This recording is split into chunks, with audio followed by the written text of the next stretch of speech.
What's the origin of all of this? Where did it come from?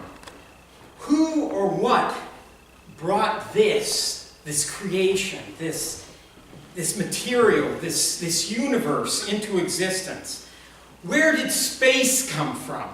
How did time come to be? Where is matter from? How can it be?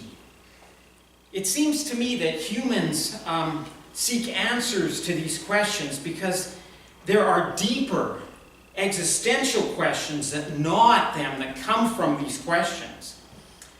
Such as, where does humanity come from?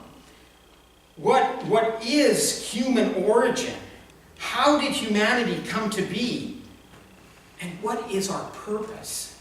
What is the goal of our life? Is there any reason for our life?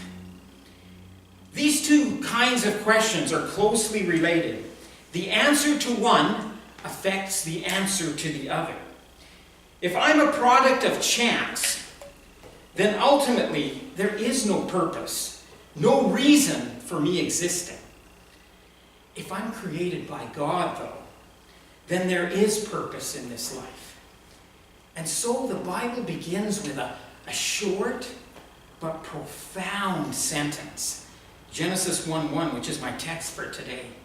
In the beginning, God created the heavens and the earth. And here is the answer to origins, time, space, matter. Additionally, here is also the answer to what never originated, never came into existence, but always existed.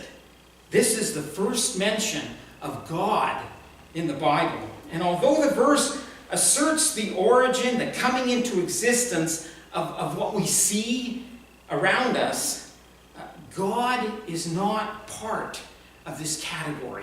He's not part of the created category. He is outside of origination. He always is. He's the prime mover who himself is not moved. He's the creator who was never created. He speaks things into existence, but he himself was never brought into existence. He simply is. I am, says Yahweh from the burning bush in front of Moses in Exodus 3:14. And I am, Jesus says to the Jews in John 8:58. Allow me to coin a new word. We'll say that God is inoriginate. That is, he never comes into existence. He always is. This verse gives us the very first instance of Elohim, which is the Hebrew for God. The noun is actually in the plural, gods. But the verb, created, is in the singular, and so we translate Elohim as God and not gods. But somehow, in this Elohim, there's a plurality within a unity, because the verb is singular, but the noun is plural. And the phenomena seems to me that it indicates in the sole, single, only God, there is some kind of a plurality, which the New Testament goes on to reveal as the Trinity. Only one God who has three personalities, the Father, the Son, and the Holy Spirit. And the context of Genesis 1 actually indicates this further. It says in verse 26, then God, Elohim, said, let us make man in our image after our likeness. Notice the plurals. Then in verse 27, God says, so God created man in his own image. In the image of God, he, him, male and female, he created them. Here we have the interplay between the plural and the singular. Now, some have tried to avoid the plurality of God in verse 26 by interpreting the plural as God speaking to angels, as if this is the heavenly court where the angels come before God and God consults the angels. But there's nothing of this in the context. There's no angels spoken about in Genesis 1. In fact, not even in Genesis chapter 2. So, very unlikely that it's a reference to angels. And in fact, we are not made in the image of angels. not even if you call your kids angels. But other people have tried to skirt around the plural by saying that this is the royal we. This is like a king standing up and proclaiming and using we instead of the I. And we do that in English. But you don't find that in Hebrew. The kings do not speak singularly using a plural form like we or our. It seems to me quite clear that we have here an indication of the Trinity. And the Trinity here is personalities because they are conversing with one another. Let us make man in our image. The closest antecedent within the context is actually the Holy Spirit, back in Genesis chapter 1, verse 2, where it says, "And the Spirit of God was hovering over the face of the waters." And so when God says in verse 26, "Let us make man in our image," he is speaking to the Spirit. Only when we come to the New Testament do we find out that there's a third person referred to here, and that is Jesus Christ. John 1:3 says, "All things were made through him," which in context refers to the Word, which later on is Jesus Christ. "And without him was not anything made that was made." Here's a diagram of the Trinity. There it is. I'm sorry it's a little bit blurry. I wasn't able to test it before this morning. This is an ancient diagram used by the church fathers. And you'll notice that God is in the middle. He is singular. There's only one. And then you have the three personalities outside, the Father, the Son, and the Spirit. And then it says that the Father is not the Spirit, and the Father is not the Son, and the Son is not the Spirit. You'll see that on the outside. And then going towards the middle, the Son is God, the Father is God, and the Spirit of God. By the way, those are the is of attribution. That is not the is of identity. In other words, the Father is God does not mean that God, the Father is exclusively God. But there is space for the other two persons of the Trinity to be part of God as well. So God is inoriginate, uncreated, and he is a Trinity. Thirdly, God is creator. Here we have the answer to what or who made all of this. It's God. It didn't come into being randomly. The universe is not eternal. It did not just pop into existence uncaused, because we know that all things that come into existence have a cause. This is one of the bedrocks of science. God is the creator. He brings it all into existence. The Hebrew form of the word creator is used only of God in the Old Testament. This suggests that this activity is only done by God himself and never by humans or angels. When it speaks about God creating, that means that we as humans cannot do that. And neither could the angels. It is God alone who could create. And the verb create has a connotation of making something new. Something that wasn't in existence before. You'll notice in Isaiah 65:17 it says, "For behold, I create new heavens." And there's our word create, right? Same as in Genesis 1:1. "New heavens and a new earth, and the former things shall not be remembered or come into mind." To create is to make something new that was not done before. So this new heaven and new earth that we're going to enter at the end of time is actually not like this heaven and the earth. It is something new, something brand new. Remember, we're going to enter in with resurrection bodies. Bodies that are actually different from what Adam had in the garden. So it's something new. So when we go back to Genesis 1, we see that God does something new, something that hadn't been done before, ever. He creates this universe, the heavens and the earth. The next time the verb occurs is in chapter 1, verse 21, where God says he does something new again. Namely, he creates conscious creatures. Verse 21 says, "So God created the great sea creatures and every living creature that moves, with which the waters swarm." See, prior to this, God had created inanimate stuff, unconscious stuff. He had made the light, the land, the sky, plants, trees, sun, moon, stars. These do not have consciousness.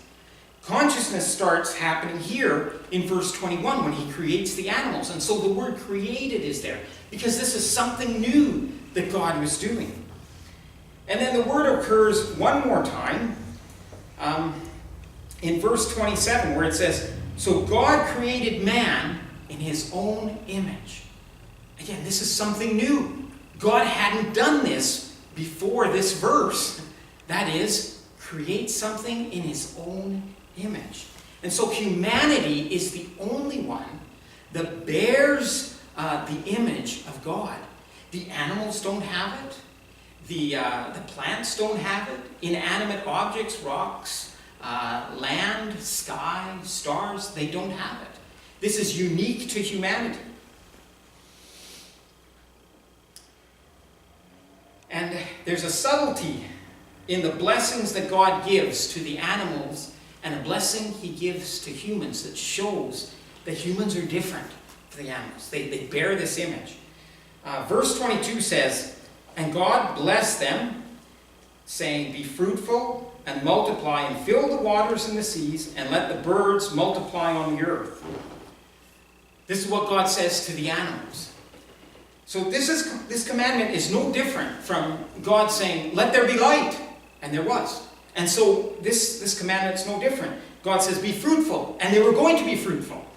There was no choice in the matter. It was going to happen. It's no different from when God says, let the waters under the heavens be gathered together into one place and let the dry ground appear. And it was so. It happened. It's a divine fiat. It's God speaking and then it happening. And it's no different from the animals. However, when he's speaking to the humans, there's a subtle difference. Verse 28 says, and God blessed them, Adam and Eve. No different from what he did with the animals. He blessed them too. But then it goes on and says, and God said to them, be fruitful and multiply and fill the earth. Okay, the fruitful and multiply is the same thing as the animals. But did you notice the two words? And God said to them. Big difference. This is not a divine fiat. This is God communicating with Adam and Eve. This is God reasoning with them. This is the image of God in humanity. There's a sense here where humans need to choose to follow this command from God. This was not the case with the animals. So we get a hint here of the image of God in humanity. So create connotes something new. It's making something that God hadn't made before. And so God makes this universe, something he had never done before. And this suggests that the universe was made from nothing. There was nothing there. And God called it forth, and it came into existence. He spoke it, and there it was. And prior to the creation, there was nothing. Only God. God was alone, but not really alone. Remember that within God, there are the three personalities of the Father, the Son, and the Spirit, who love each other and interact with each other. We cannot make things out of nothing. We can't. Incapable. Don't have those powers. We always use pre-existent material, energy, etc. This God is exceptionally powerful. Exceptionally powerful. What is your greatest worry? What doesn't let you sleep at night? What makes you sick to your stomach? Been there? I've been there. The power of God is a tremendous comfort. If God can bring into existence everything from nothingness, certainly God can take care of that which we worry about. All we have to do is cast our cares upon Him. Isn't He awesome? Isn't this God so great? I mean, we see He's inoriginate, never created, always existed. He's a Trinity. He's exceptionally powerful. Now let's look at three things that God creates. First of all, God makes time. In the beginning, it says. This refers to the beginning of time.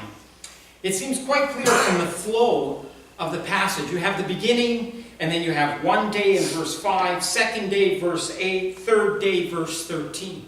This is the beginning of time, and so on until the seventh day. Time is not something that always existed, but it's something that God brought into existence, simultaneous with the things that He created, the heavens and earth. And so history also begins. God is the originator of history. If time comes into existence, then God was timeless. He was not bound, like we are, by any clock or any time constraints, because time did not exist with God. He's timeless. Secondly, God creates matter. In the beginning, God created the heavens and the earth. When God creates the heavens and the earth, He makes matter. It's a new thing, hadn't been done before. And since it's a new thing, then God is immaterial. He does not have a body. Now, with Jesus becoming human, certainly the humanity of Jesus took on a body, but His divine person does not have a body. God is bodiless, no flesh and blood, no matter. Thirdly, God creates space. The heavens are the open space that God creates, and then later He fills it with stars, moon, sun. The earth itself is located in space, but this thing is new too. There was no space before this. It's a new thing, and so God is spaceless. He's not confined to one space, for there were no places prior to creation. There was God. There was not location. That is mind-boggling. I don't know about you, but I can't conceive that. I can only tell you it in words, but I can't conceive of it. Even now, His omnipresence makes it clear that God is not confined to space. In fact, He encompasses all of space, and He goes beyond space, whatever that means. Solomon, after he builds the temple, and he dedicates it, he prays this prayer. He says, "But will God indeed dwell on the earth? Behold, heaven and the highest heaven." What's he talking about? The highest heaven cannot contain you. How much less this house that I have built? God is so great, He's beyond space, time, matter. Wow, that's all we can say. Wow, mind-boggling, blows your mind out. This account is not only theological, it is in fact historical as well. It informs us that at the beginning of time, the earth and space were created. Now, God was the only one present at the time when these things were created. He is the only eyewitness. And the Bible is God's eyewitness account of what occurred in history. And so it seems to me that Genesis 1:1 is not compatible with what's called a multiverse. A multiverse is also called an alternate verse or a parallel verse. This concept originated with science fiction, but unfortunately scientists have picked up on it and think that it can be perhaps a scientific theory, despite the fact that it's not falsifiable. So it seems to me that Genesis 1:1 speaks about God creating a universe, but there is no reference here to a multiverse, many universes, or even where one universe gives birth to another universe through a black hole, and so on and so forth. Secondly, Genesis 1:1 at least seems very clear to me that it rules out the Big Bang Theory. In this theory, the universe comes into existence out of nothing as a singularity, very small, a point. And that singularity blows up, explodes and accelerates and expands into what we have now today and is continuing to expand. But Genesis 1:1 says quite clearly that God's first miracle is the creation of heaven and earth. In the Big Bang Theory, Earth doesn't come till much, much, much later in time. Theologically, this verse tells us that God is inoriginate. He's a Trinity, creator, powerful, timeless, immaterial, and spaceless. Truly, this is a great God. With these characteristics, it's easy to be scared of him. It's easy to be frightened. However, brothers and sisters, as believers, God says he's on our side. He's with us.